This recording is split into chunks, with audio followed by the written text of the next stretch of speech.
All right. Well, I think we'll go ahead and get started. It is 1 o'clock, so we want to be respectful of those of you that are logged on here. So welcome again, everybody, to our monthly webinar. We're just cranking our way right through the summer here. It's hard to believe it's already the middle of July, but hope everybody's having a good summer so far and staying cool.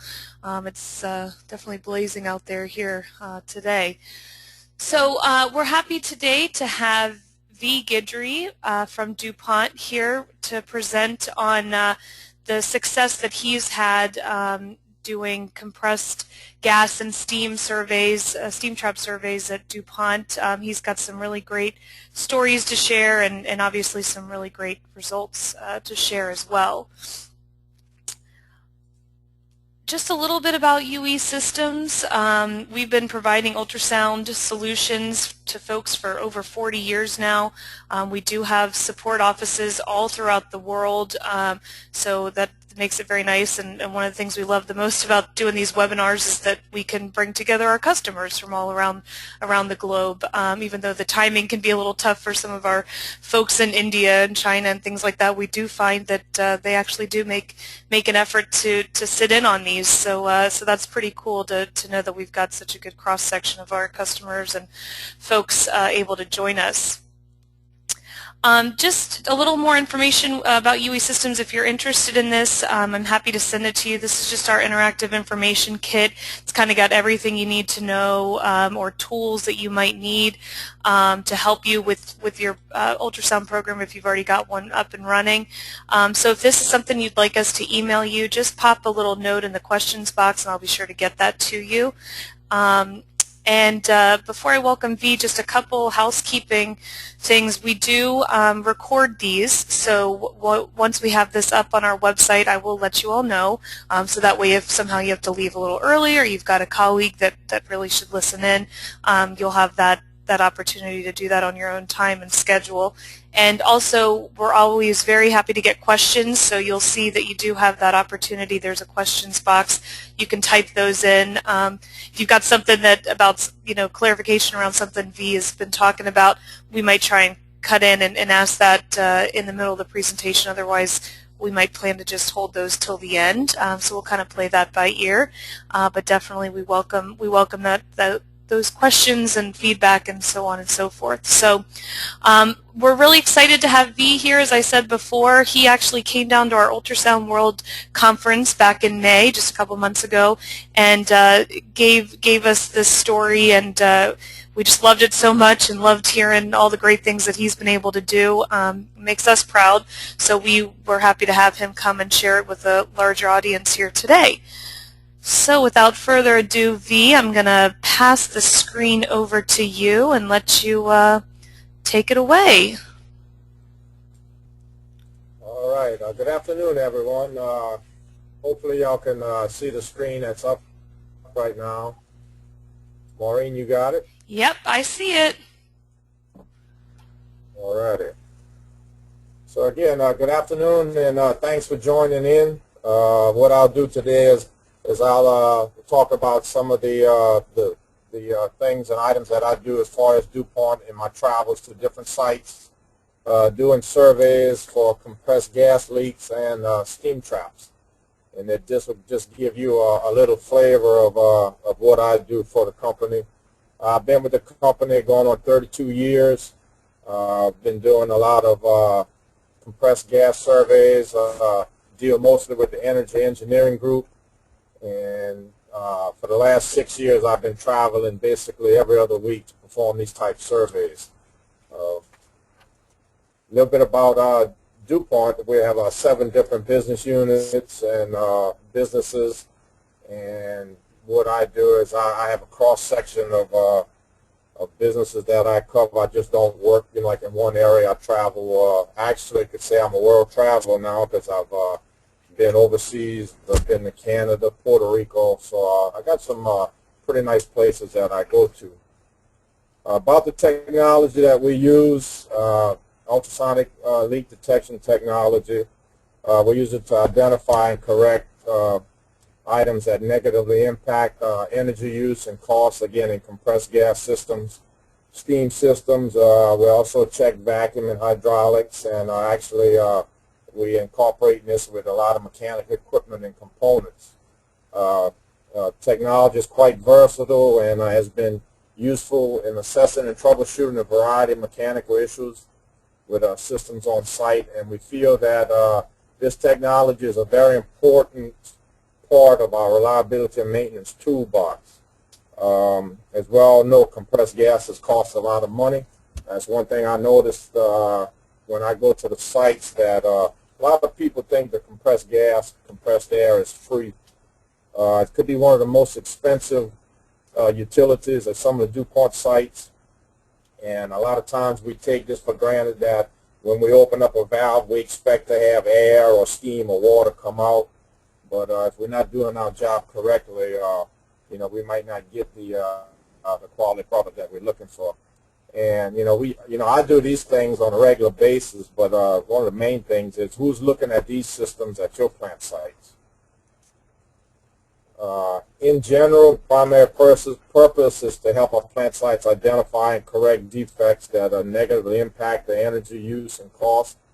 However, we need to look at having a broader picture of the items relating to other aspects of energy associated with these systems, things that are going to directly impact safety and sustainability, and the impact on our mechanical integrity. A lot of times we kind of overlook things that we're looking at certain items on the list, but we don't look at the big pictures. So in some of my findings and reportings that I do is I bring that to attention to the either the reliability engineer or the MIQA person at site, that hey, look, we've got some piping that's in pretty bad shape, or we're finding some issues that need to be corrected.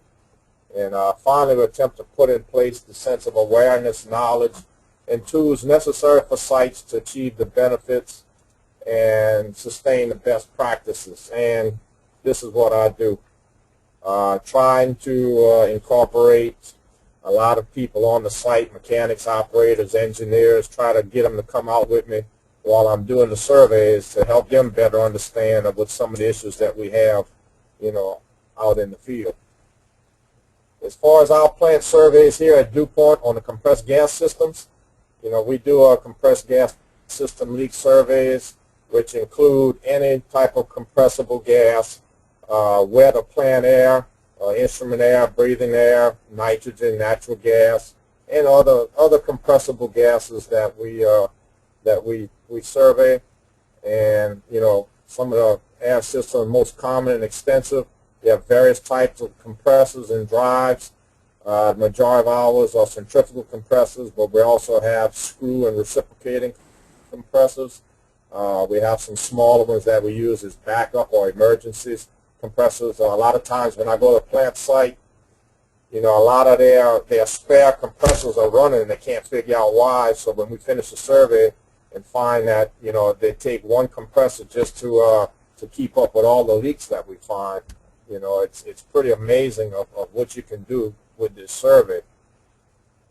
And we look at different types of piping, tubings, and the other components, and then we look at the variety of applications, make sure we don't have any misuse or misapplication of the compressed gas. The leaks are, compressed air leaks add artificial demand and incrementally increase the variable cost per 1,000 cubic feet. Typically, about 90 to 94% of all compressed gas loss is plant air or instrument air. Most of that is going to be on the instrument air side of it. But the primary cost component is the incremental increase in the compressor drive, the horsepower, and the energy use. And other associated costs is that you got to cool it off, the energy and water use if it's air cooled, and the dryer if it's air dry.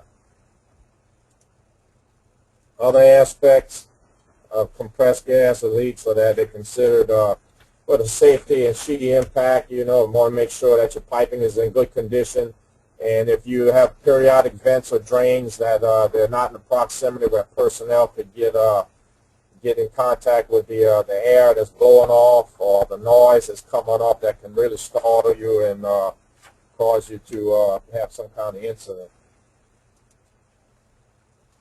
Other aspects of compressed air gas leak surveys are considered as the mechanical integrity, like we mentioned earlier, the condition of the pipings, the valves, the fittings, the packing, if you have the right packing in the valves, if it's holding up, if it's leaking. Reliability, the installation and operation of automatic drain devices. We want to make sure that we get the moisture out of the air and we don't push it down to the end users. And the misapplication or misuse of compressed air. The survey process that we use is all areas on site are surveyed with intrinsically safe ultrasonic leak detector. I use the UP2000.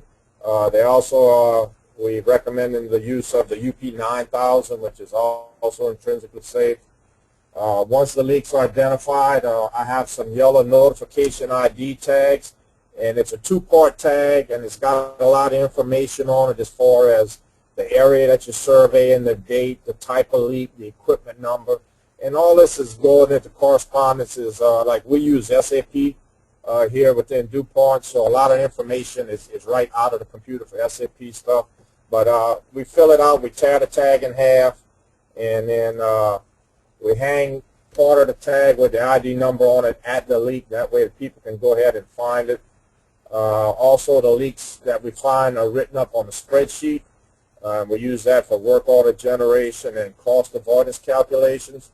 Basically, the spreadsheet I use came right off of UE Systems' website as a downloadable and usable spreadsheet, and actually it is free. So I kind of took it and modified it for my needs and what we needed for during the survey, and right now it's working perfect for us. We have what we call site energy champions or reliability engineers that would manage getting the notifications in the SAP. If they don't do it, they make sure that each area is accountable for inputting the notifications and the work order so the repairs can get made. And the spreadsheet data is sent, to the areas. And once the repairs are made, hopefully in a timely manner, the yellow notification tags are returned to the site energy champion or the reliability engineer. That way the spreadsheet can be updated that the repair has been made, and we can track the progress of the percent of repair made and how long it's taken to get it done and what our backlog looks like to see how we're going to schedule more jobs. The equipment that we use, again, is what I use here is the UP2000, and for the price, you can't beat it. I mean, for under $5,000, you can buy a complete kit that not only does steam traps and compressed gas leak surveys, but you can incorporate this to, a bunch of different other reliability functions that you have already set up. It's not to take the place of your vibration program and stuff, but it helps you to, the main thing with ultrasonics is you can actually listen to the defect as it's going on other than just recording and trying to analyze, which is great, but especially if you're doing bearings, you could actually listen to when that bearing's starting to go bad. In these photos you could see technician using a contact probe to listen to flow through piping and all. So it's we recommend this. We also recommend the UP100, which I call the little handheld or pocket held scanner, which is great for spot checks like after repairs are made. But it's great equipment if you never had the opportunity to use it or thinking about using some type of ultrasonic leak detection equipment. This is what we as DuPont highly recommend, is the starting out with the UP2000 or the UP9000 and then work it from there. The compressed air leak inspection process, it's kind of hard to see the flow chart that we created here, but it's something that we try to incorporate as new projects for different plant sites that we're going to, and there's quite a few sites that's getting on board with these type processes. So performing compressed gas leak survey using airborne ultrasound technology. The use of handheld devices are capable of downloading field enter data that greatly improves the efficiency of the process is something that we testing with some certain handhelds and things, trying to speed up the actual data collection and reporting process. But right now, like I said, we're using a spreadsheet, and it works great for us as far as the calculations and all. And it's a similar process also for steam traps. As you start with the trap technician or the surveyor going out, does the survey, and mentioned earlier, if he identifies a leak, writes up a tag, hangs a tag on it, document the information as far as the pressure, the type of gas, the sensitivity reading on the gun, input all that data on the spreadsheet. Then we issue a leak report to the area maintenance folks and management, let them know how their area is doing as far as the number of leaks we're finding, the type of gases or compressibles that we find. Now, we don't identify every single leak and document it, because you'd be out there forever finding all these really small leaks. But what we do is we set a baseline once we get into the field and determine that anything above that baseline would actually be too small of a leak to write up. But if it's on any type of hazardous gas, nitrogen, natural gas, things like that, no matter how small the leak is, we'll write that up. And then, again, when they go through the process, notifications, work orders written, surveys done, bring it back and close the loop by updating the spreadsheet. This is some compressed gas survey data from last year. Last year was a kind of a slow year. We had a bunch of other things going on as far as getting surveys done, especially for compressed gas. But we did complete 5 surveys and combined about 2,600 CFM in identified losses, which was a little over $312,000 per year in savings or cost avoidances, or however your site decides to use those terminologies. But $274,000 of that was in compressed gas systems alone, as far as plant air, instrument air, and that's over 2,400 CFM, which is actually like equivalent to a 600 horsepower compressor. So if you're thinking about not having the proper air pressure or a volume of air that you need, looking at buying new compressors, I would strongly suggest, before you get into the process of buying new compressors, is going out and doing compressed gas leak surveys to actually find out how much artificial demand you have on your system, fix those leaks, and then look to see if you really need to purchase another compressor. Because we had a couple of sites that were just on the verge of buying 2 new compressors, and then when we finished the survey, they actually got back to the standard operating. They have 4 compressors. They ran 3 and 1 was a spare. That's just to show how many leaks they had within their system. On the plant air, within the past year, 555 CFM or $63,000. Instrument air was 1,800 CFM or $200,000. Breathing air, 108 CFM or $11,000. Nitrogen, 131 CFM, $28,000 a year in cost avoidances. And all the other compressible gases, 4.7 CFM or $10,000 a year. As far as all surveys, since 2006 is when we started this. I went to their level 1 certification classes in 2005 and became level 1 certified, and then right after that we jumped out on the road to the different sites to try to bring this technology and these processes to the plant sites, which has been working great since then. We've done 59 gas leak surveys.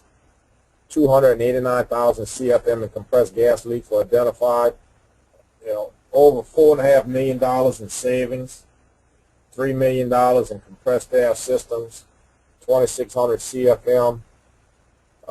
Again, a breakdown with the plant air, almost 12,000 CFM that we were losing, $1.3 million. Instrument air, over 13,000 CFM, almost $1.5 million. Breathing air, 1,100 CFM, a little $250,000. Nitrogen, 2,650 CFM, about $1.5 million. And you're looking at in other compressible gas is $166,000. It's amazing how when we put our reports out and management in the area see how much money there is just, that we're wasting through leaks or just this misuse of the compressible gases. It's basically jaw dropping when you look at things like this. And this is just some pie charts that we put together just to show, like, since 2006 the quantity and the volume of air and the cost that we're losing.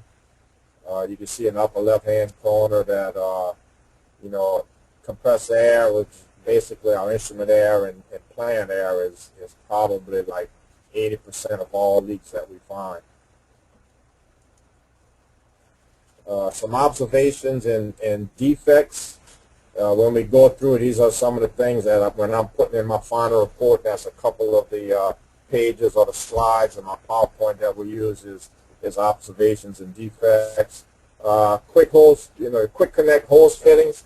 They're great, fast, easy to hook up, but that O-ring starts to get a little dry rot in there and starts leaking. Hoses, again, they'll get stepped on, rolled over, start leaking. Leaks in pipes and pipe threads, valve packing, and air used for agitation. In instrument air, the regulators that you have out in the field, the diaphragm start leaking, and you'll feel blow through on that little weep hole on top. One thing to remember is doing compressed gas leak surveys, the majority of the leaks that we find in is you really can't feel them or hear them. That's why we use the ultrasonic equipment. But granted, a lot of the leaks that you'll find out there is you can actually hear them and feel them. And there's little black dust trails by the leak points where you can actually do a little visual walkthrough and see some of the bigger leaks where they're leaking at. And again, you're going to have pipe and tubing fittings, the connections. You'll have tubings that's going to be kinked or crushed going to control valves. The valve actuators would be leaking.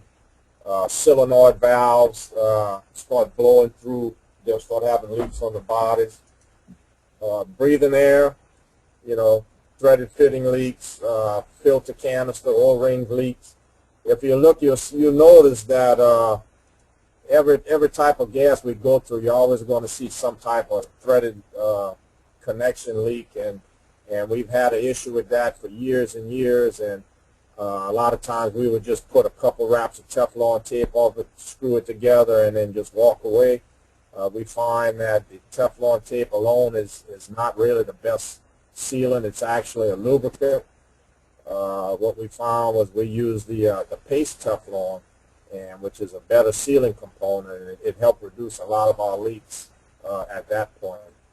But in the nitrogen, again, you have solenoid valves, your filter housing and leaks, natural gas, solenoids, valve packings. You'll always have that stuff. So we got to remember that no matter what type gas it is, it's always costing us money. Most compressed gas survey defects can be easily identified and corrected by routine ultrasonic leak detection surveys. Main thing we have to remember, surveyors must be trained. We don't want to put people out there and put them in a position where they're not comfortable with using the equipment or not comfortable with trying to do a survey. And if they don't really want to be out there doing surveys, you're not really going to get good results from it. So, we try to make it as our part as I go around to the different sites and then actually provide some ultrasonic leak detection training. We train them how to use the equipment, how to go out and perform the survey, how to identify and document the leaks. 90% of compressed gas loss is, plant air, instrument air.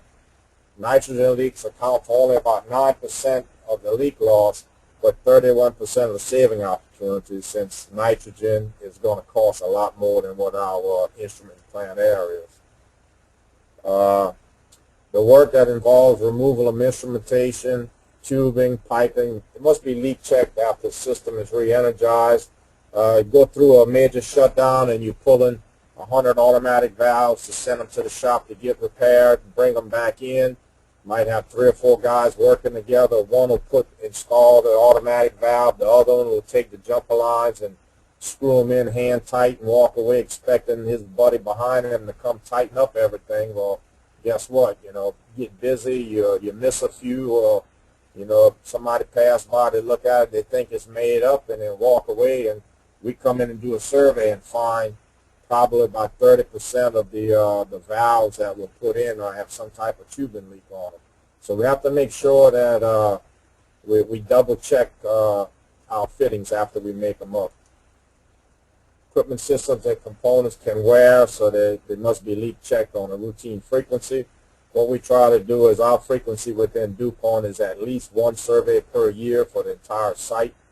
A lot of sites are breaking it down on quarterly statuses to where they'll take a certain area, 1 area per quarter, and do a thorough survey for it. Defects involving misapplication or misuse. Compressed air exists due to lack of awareness. And most notably, what we have to remember is compressed air is not free.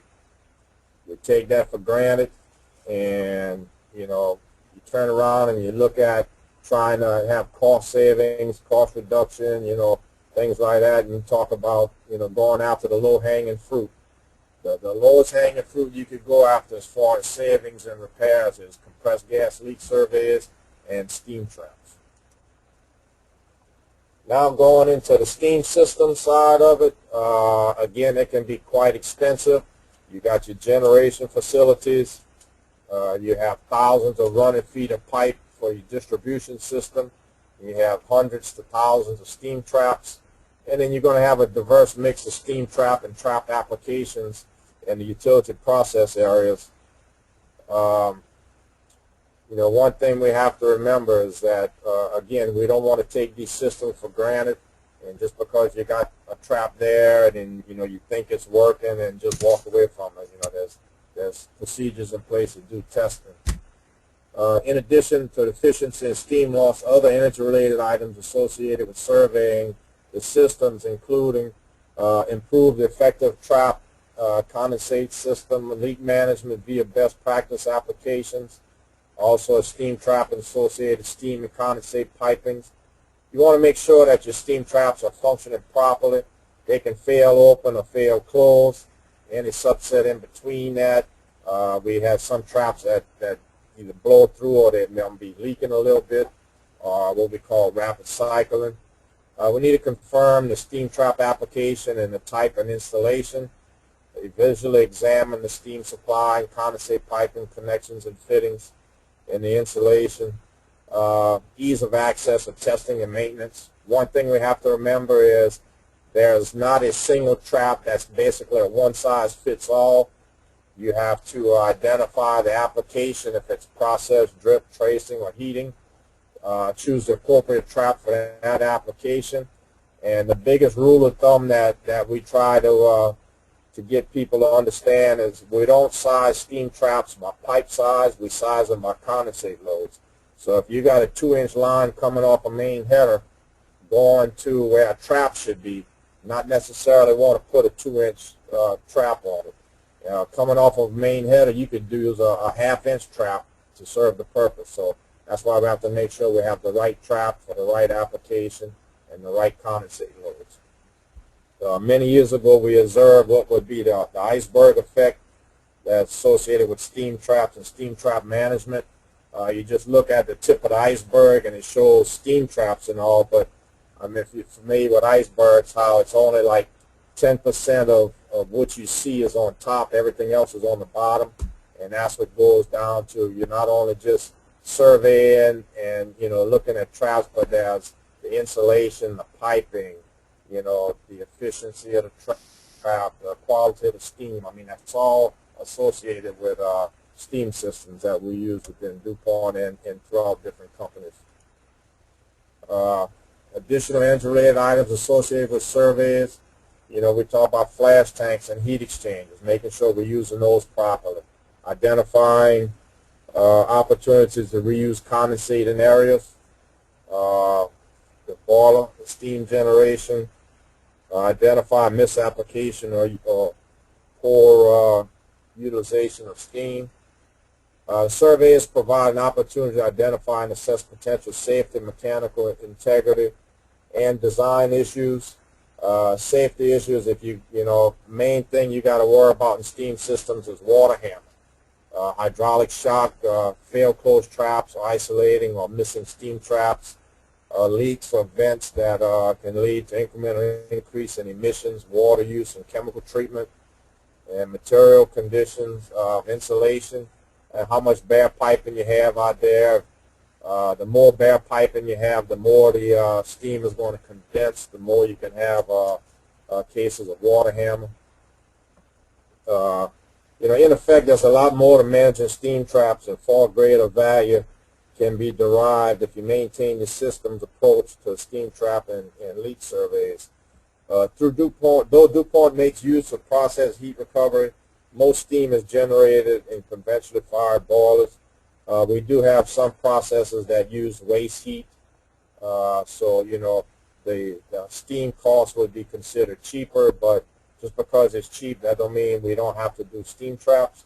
We want to make sure we use testing and maintaining our steam traps. That way we can maintain the integrity of our piping and our systems. Just like compressed gas, steam is not free, and steam can be very expensive. Throughout the industry, from down south where we're at, when the economy kind of went to the tank a while back, and then prices started skyrocketing, there were some cases along the river here that steam was going for like $25 per 1,000 pounds. So if they wasn't looking at their steam system at that point, they were losing millions and millions of dollars. So the main question here is who's looking at your steam system and your steam components? Again, it's not something that you put it in and walk away and figure it's going to last forever.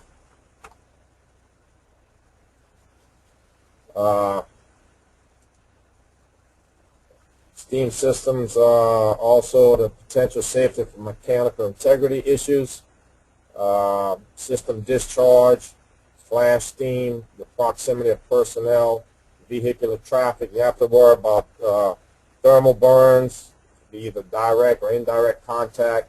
You can have steam plumes that you can't see. You walk through and you could walk into a ditch or walk into a beam. I mean, especially we don't get all that cold here down south, but up north on the sites that I go to, and then they have all these steam plumes just blowing all over the place. You can't see your hand in front of your face. It's very dangerous. It's going to condense. It's going to have freezing issues.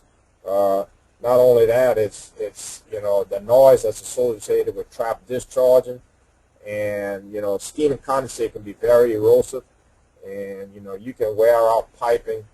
You'll see elbows blowing out, piping just rotting from the inside out, especially if you don't have the adequate pH levels on the system. Mechanical integrity, piping and fitting corrosion. We just kind of mentioned that location and condition of expansion joints, pipe hangers, and supports. Any contact points on steel piping can cause some external corrosion and speed up the leak process, which you have the erosion inside and external corrosion on the outside. They can really have some issues with that. And a design. You want to make sure you adequately design the system where you have component isolation valves, sufficient high point vents, and low point drains. That's one thing I don't see enough of within our systems here at DuPont is air vents on steam systems. So that's one thing that we try to get back into the system is if you can't get rid of the air and non-condensables, then you're going to start forming carbonic acid within the steam system, and that really eats up your piping. Steam loss from leaks. Well, what it does is adds artificial demand to your steam system. The loss of an opportunity to effectively utilize and return your condensate in pounds per hour. What that does is you got to start using more makeup water. You have to use more chemicals to treat that.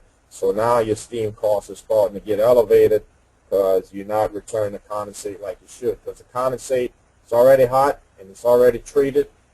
So we want to recycle that back through the boilers. Safety impact. Leaks lead to incremental increases in emissions, water use, chemical treatment, pipe fitting conditions, material condition of insulation, the proximity of personnel. Some of the older systems we had, asbestos, you have to worry about, starting to break in the lines if it's going to be asbestos or not. Vents, flash steam, you got to watch for thermal burns, vapor clouds, condensing vapor, and noise.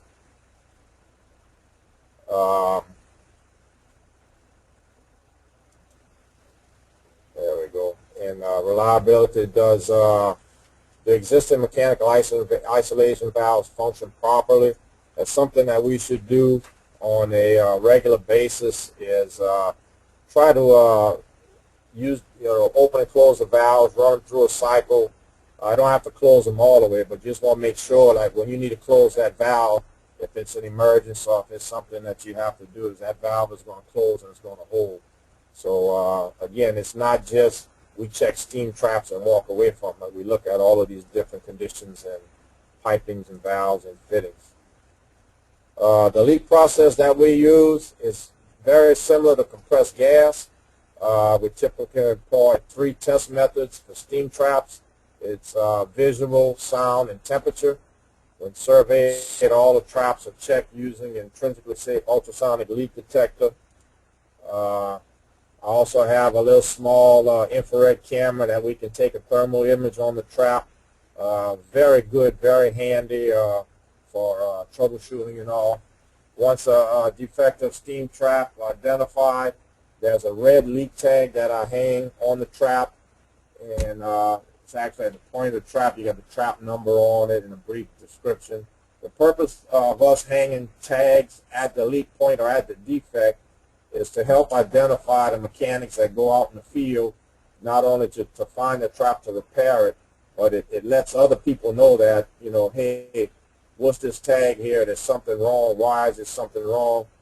Main thing we've got to remember with steam traps is if a trap is blowing through and we valve it out to prevent water hammer and all from the discharge side of it, we need to make sure we tag that trap and then write it up to get it repaired as soon as possible, because if we just valve it out and don't tag it or identify that that trap is out of service, we're backing up condensate ahead of the trap back into the system, which we can be causing just as much damage. We stop the blow through of the steam, we're saving money from not losing steam that way, but once we start backing up condensate, you got to remember that condensate gets kind of corrosive, so it's going to start eating up the equipment. It's going to start backing up into the headers, carrying over to the end users. Temperatures are going to drop, pressure is going to drop. It's going to take more steam to make the same pound of product. So we're actually, hurting ourselves more by isolating and not repairing. We write them up on a spreadsheet, with that spreadsheet used to give us our cost avoidance calculations, our failure rates, keeps track of the different survey results, if it's good, failed open, failed closed, leaking, things like that, for our use in work order generation. Again, the site energy champion or the reliability engineer, just as with the compressed gas leak surveys, is responsible for getting the notifications and the work orders into the system. We send a spreadsheet out to the areas. That way the areas know how many bad traps they have, how many defects they have to work on. And again, once they finish it, they take the red leak tag, they return it back to the site energy champion. They update the spreadsheet, and that closes the loop on that survey process. Last year, we actually did 14 steam trap surveys for different DuPont sites within the U.S. Identified a steam loss of 232 million pounds per year, or 26,000 pounds per hour. The cost of steam leaks was like $1.5 million per year. Percent steam trap failure rate, that includes failed open, failed closed traps. It was like 9.6% was the average of traps tested, and it ranged from 2.9% to 20.9%. Again, the average 14.43, and the range from 3.75 to 22%. there was some issues with how some of the plant sites were calculating their failure rates. We have a set standard that I use that we're trying to incorporate throughout the sites. That's why you have two different failure rates here as far as percentage-wise, and it's just a matter of including all of out-of-service traps into that total number. Your rate's going to be lower, but it's not going to give you actual true function of. We want to make sure we get all the valves that are in, all the traps that are in service compared to the failures that we have, and that's how we determine our failure rates there. So if you're looking at the identified steam loss for leaks, it's 105 million per year, 12,000 pounds per year. The cost of the leaks, 641,000 per year. And what that also does is it impacts our CO2 emissions, which you can see that's almost 6,000 tons per year. And lost water is over 11 million gallons per year.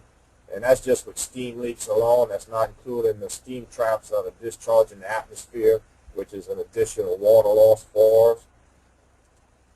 And the total steam loss identified for traps and leaks will be the equivalent of operating about a 1,200 horsepower fire tube boiler. So that's a lot of energy that we wasted just last year.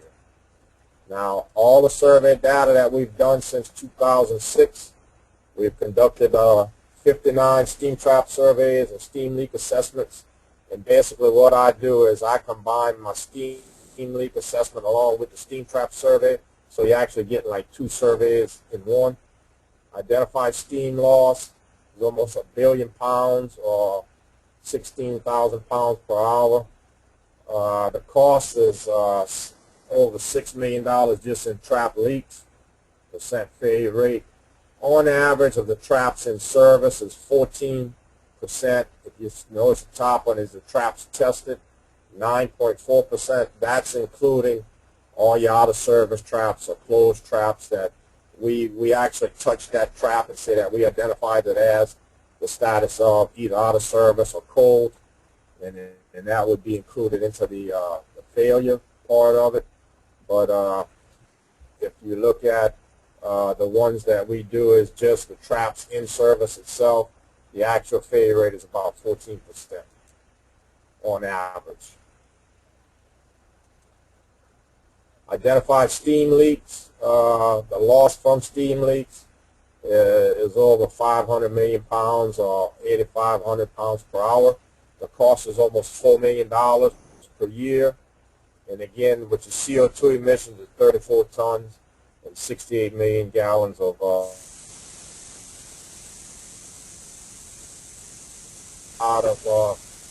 lot of emissions and lost water loss here. From the 59 surveys that we've done, you can see this is just a pie chart, a breakdown of what went on in 2006 as far as steam leaks and steam traps. Steam traps are basically, a lot more than what they have normally. Other observations and defects, steam traps will and do fail. If somebody's going to tell you they can sell you a trap that's never going to fail, don't buy it, because if it's too good to be true, it's not true.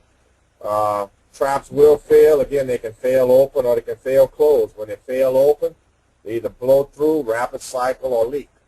The increased steam use and loss of live steam, and what is a process key performance indicator or KPI of basically a BTU per pound increase. The overpressure of condensate return systems, it can cause water hammer, end up with improper heat transfer or the ability to maintain throughput. That's on a failed open trap. If you got a trap that's failed closed, yeah, you're not losing live steam, but you're backing up condensate into the headers and the heat exchangers, which again is going to give you poor quality steam, no or poor heat transfer. You possibly have water hammer. You're going to flood heat exchangers, and you're going to form carbonic acid inside the systems, which eventually will be the loss of mechanical integrity, because it's basically that acidic condensate just sitting there eating away at the piping. Trap failure is represented by 65% of the total steam loss, or through energy is roughly 62% of the energy cost. Steam and condensate leaks, the failures represent about 35% of the total steam loss, 38% of energy costs, and then that's all leaks from piping systems, fittings, valve packing, strainer blowdown valves. We have strainers that we put in front of steam traps for the purpose of keeping the large pieces of scale and trash out of the trap itself. It's not made to put a continuous bleed before the trap to try to keep the system hot. One thing we got to remember is if we discharging or we're bypassing the trap and we blowing down before the steam trap, it actually dropping the pressure and the temperature because we go into atmosphere. If you want to check to see if the trap's failed or not, you try to discharge it on the backside of the trap. That way you're still keeping back pressure on the system and you're keeping the pressure and temperature up. Some more observations of steam traps and leaks. Most steam traps and leaks survey defects can be easily identified and corrected by routine ultrasonic leak detection, which surveys, again, surveyors must be trained. We don't want to put people out there that, here's the gun, go figure it out.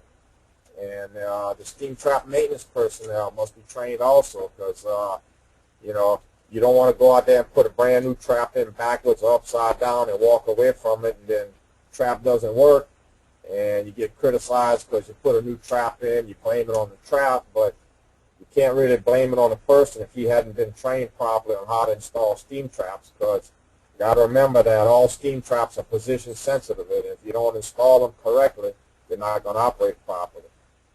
We also want to make sure we apply ultrasonic leak detections in areas where system components are difficult to access, which is extremely valuable because you can get extension probes and for your contact probes to check traps that's way up overhead. Instead of getting a ladder to climb up or get scaffolds built, you can actually stay on the ground and use the extension rod and check the traps.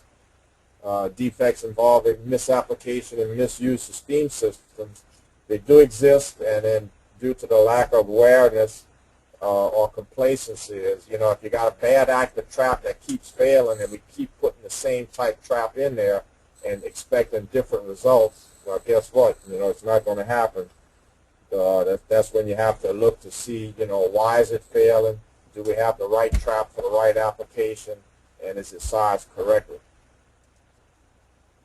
Some of the training that I do when I go to different plant sites is basically taken from what I learned from the UE systems training certification it all started back in 2010, and it's a quick breakdown. It's something that we offer through our energy engineering group is a 2-day free class that I go to the plant sites and give them awareness of how to use the equipment, different applications you can use it for, how to go out and do surveys, both for compressed gas and steam traps. And, a lot of sites don't have the type of equipment that they need to do these type surveys. So what we end up doing is getting them to hook up with UE systems to order the right ultrasonic leak detectors for what's needed. Because, again, we're talking about steam traps and compressed gas leaks, but it's also used for lubrication of bearings and bearing detection and different things like that. So this is something that we started. It's been very successful. I get requests probably 6-8 a year. What we try to do is set up a little regional session. We could get several plant sites to drive in, and we take about 15 to 16 in a class. We use the information that UE Systems provides, and it's been a great help for us. And then and the least I could do is come back and make these presentations along with UE Systems to help promote the equipment, because it's something that we use on a daily basis. It's something that a lot of sites never heard of before, and then, a lot of people take for granted that, it's only for steam traps or compressed gas, but it's just so versatile that we just can't brag enough about it. Some of the training that we've done, we've had 19 sessions, over 173 participants from 33 plant sites, and that was for the airborne emissions training, for steam traps, same 19 sites, 164 participants, allied equipment and system training, extended field training, techniques and troubleshooting, troubleshooting on steam condensate system basics. We had 4 sessions like that, 35 participants from 6 plant sites, and a sample of ultrasonic detection training session participants, like area engineers, supervisors, maintenance technicians, mechanics, operators, pipe fitters, planners. I mean, anybody's welcome to attend. It's not just for an inspector or whatever. I mean, we get some of the guys in the training field at the plant sites. They want to get into helping out the areas with training for steam traps and all. So we'll train them on how to train their people. So it's worked out really great for us so far. Some of the final thoughts through the presentation is that with expanded presence worldwide, DuPont sites must continue to include the use of ultrasonics and the site-based maintenance technology toolbox. Smaller sites, networking and training, what we try to do is we leverage the tools and personnel that we can travel back and forth to plant sites to help them out. Good use of site, regional, and global networking. Thank God for the internet and email, because, I mean, that's how I do most of my business. Is I'm on the road so much, it's hard to get in touch with me at my office, or people shoot me emails requesting surveys and all. And just as we do now with these webinars, I mean, we host that. We do face-to-face training. We have some computer-based aid training that we're putting together now. So it's something that, it started out as, okay, this is going to be my job for here. And next thing you know, it's almost a full-time job for me just to go around between the training and the surveys, But, with me stationed at a plant site, I still have other responsibilities along with that. So basically, that's the end of my presentation. I'm going to turn it over to Maureen now and do the final thoughts and closing.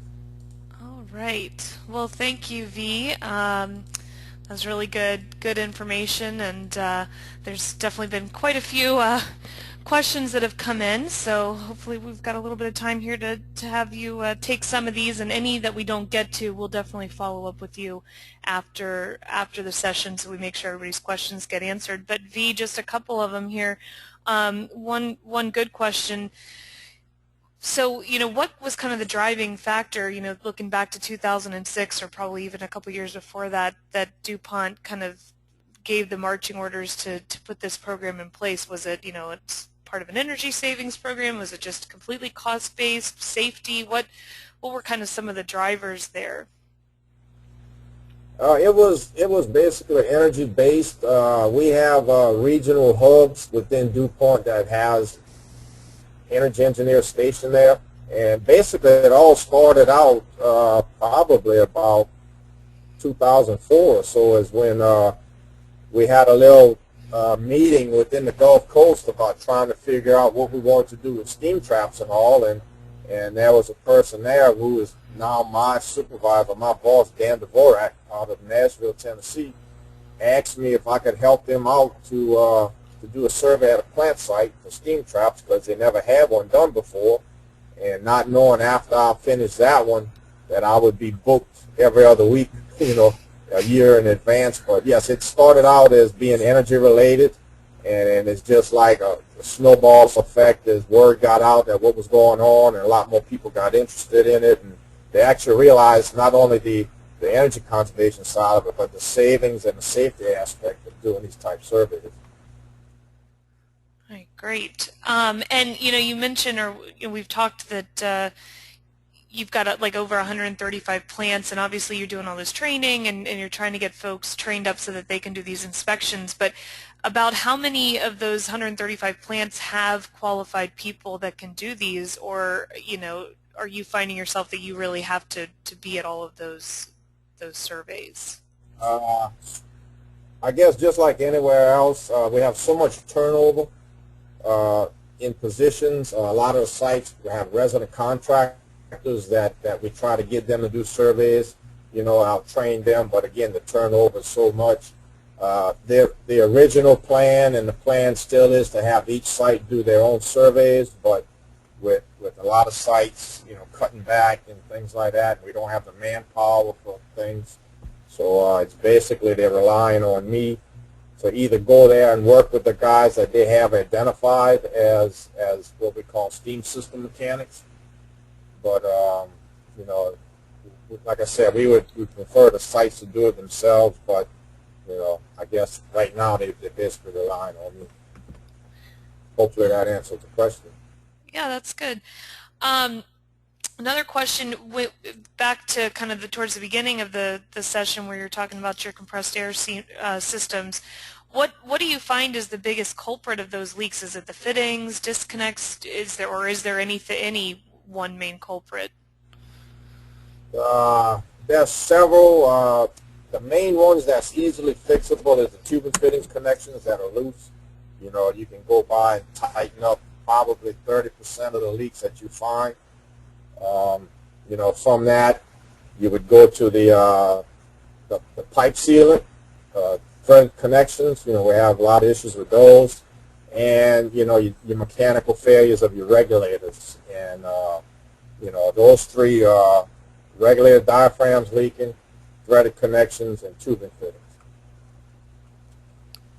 Okay, great. And you might have mentioned this, but we're just wondering, what other predictive technology tools are you all using, if any, that might complement what you guys are doing with the ultrasound? We use vibration monitoring as a big thing within DuPont, and we have groups at the plant site, reliability groups or whatever, that's doing vibration monitoring. We're starting to incorporate ultrasonic leak detection, basically to listen to the bearings as they're monitoring. That way, if one starts to go on alarm, you could actually listen to it and trend it, and then start pumping grease into it to prolong the life of the bearing till you're able to shut it down safely. We're using that.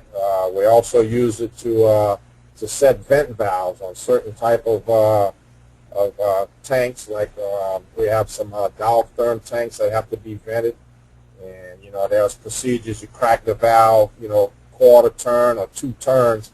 Come to find out, we're using ultrasonics. That 2 turns, the wedge didn't even break out the seat yet. So we have to modify those by just listening to it till we hear flow. And a great troubleshooting tool for it is finding valves that's leaking through any type of system, which really works great with that. All right, great. And another one, and then I think we'll probably just any of these others that we don't have time to get to, we'll answer these offline. But this one being so specific to what you guys are doing, I wanted to ask.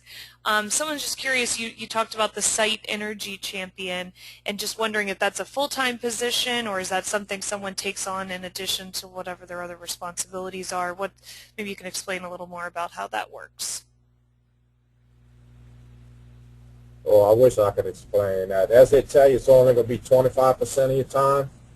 Well, that's not nearly enough. All of the guys and ladies that I talk to that are in a position of site energy champion, it probably consumes like 50 to 60% of their time if they're supposed to, if they do everything that's involved with being a site energy champion. It's just not monitoring steam traps and compressed gas. I mean, they have to do cost on all the utilities and tracking different projects and things. So it's, they tell you it's only 10% of your time. You just shake your head, and it's like it's going to be a lot more than that.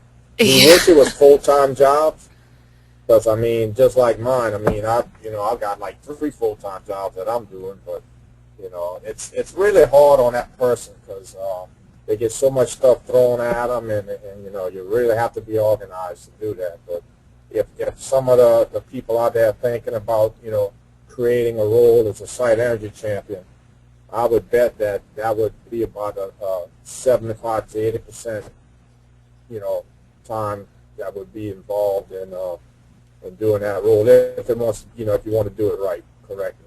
because they have to have the time to do everything that they need to. You know, if you start cramming them with more and more stuff, it just takes longer to get things done. A lot of things won't get, you know, completed. So. Yeah. Well, I think we can all relate to that. We've all got our moments where we wish we could clone ourselves so we could get more of our work done. But then I think we'd have more work thrown at us anyway. So it just keeps on cycling, right? Definitely. All right. Well, Vee, I want to thank you again, and you know, great information, and you know, it's always it's nice when we've got folks that have our equipment and really get the full use out of it. There's nothing worse than finding our ultrasound guns on the shelves collecting dust, you know. So you guys are definitely the epitome of power users, and the proof is in the pudding with all the great stuff that you're able to accomplish as a result of the testing that you're doing and so forth. So great story to share with us, and we just really appreciate it. So thanks again, and we'll have to have you back. Maybe we can. Yeah, maybe we can find out more about the success they're having with the bearings and things like that at a later date. So with that, yes, so thanks. And with that, I've got just a couple closing slides here. Just so you all know, and this will help answer some of the questions that did come in. You know, if you go to our website, we do have a ton of information up there, including all of the webinars that we have hosted. We've put them all up there just like we'll do with this one. So just a great tool to go and be able to learn, especially if, you know, for the other applications. And you'll find some tutorials up there as well. Some folks were wondering about how you really measure the steam loss and the cost. So we've got a lot of that information up on our site. So definitely check that out. Obviously, we want to keep connected with you all. We do these once a month, but throughout the rest of the month, we'd love to see you participating in our UltraProbe users group on LinkedIn. Great conversations taking place there, so feel free to even take some of the questions you guys might have had and post them there and see what kind of answers and responses you can get from your peers. We've got a Twitter account, so hopefully you can check that out, and our Sound Advice blog. So we're just, you know, trying to find any and all ways we can stay connected with you all and provide valuable information at the same time. And finally, we've got some dates we want to make you aware of. So our next webinar is going to be on August 14th, and we've got Tim Dunton from Reliability Solutions, and he's going to be coming and talking about metrics and KPIs, which I'm sure everybody sometimes might feel like they're drowning in them, but he's going to really come and help make sense of them and provide us with some really good information on how to make the best use of them and make sure you're tracking the right things. So it's, you know, one of those things I think some folks probably could throw out half the ones that they're looking at. So that'll be interesting. Then we've got in September, Mike Gayhoff from GP Strategies is going to be coming and talking to us about planning and scheduling. So we're looking forward to those, and invitations will go out so you can get signed up. And then, of course, Ultrasound World, our 10th anniversary. We've got the dates already locked in, May 13th through 16th of next year. And as we mentioned at the beginning, Vee was one of our presenters at this past year's conference. So you can see now you've gotten a flavor of some of the content that you'll likely hear next year if you're able to attend. So get that on your calendar and start putting in your requests for approval to go, and hopefully you'll be able to join us in Florida. And with that, I'll just leave our contact information up here, and any questions or anything you guys ever have, feel free to call us, email, find us online, whatever. We're here to help. So hope everybody has a great rest of the afternoon and a great summer, and we'll see you back here in August.